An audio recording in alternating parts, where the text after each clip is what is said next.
Hi friends, this is Pastor Harley from the Broadway Global Methodist Church. We are reading through Ezekiel as we are reading through the Bible as a church, so you may perhaps have been reading in these very chapters. So I'm in Ezekiel chapter 25, and he's speaking to the nation of Ammon, a neighboring nation to Israel.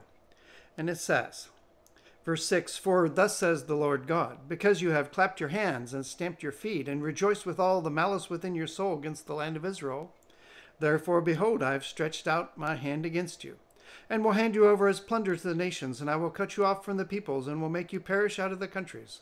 I will destroy you, and then you will know that I am the Lord." So the prophet is talking about the nation of Ammon falling. The people, some of them would still be around, and they would certainly, if they heard Ezekiel's word, they would know that the Lord is God. But the moral lesson behind this is one that goes like this. When Israel had turned away from God, had become so weak, had turned itself into a plunder for other nations, and Nebuchadnezzar and the Babylonians came and destroyed Jerusalem with a frightful slaughter, Ezekiel remembers this and says the Ammonites, they were rejoicing, they were clapping their hands, they were glad to see their neighbors suffer.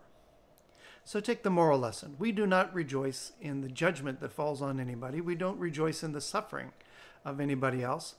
There's a line drawn for all humanity of compassion when times of crisis, disaster, difficulty fall upon people.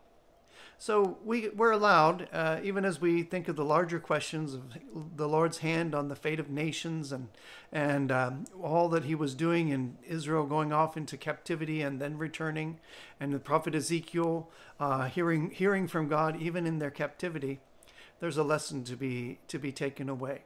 Do not rejoice at your neighbor's misfortune. Look what happened to the Ammonites.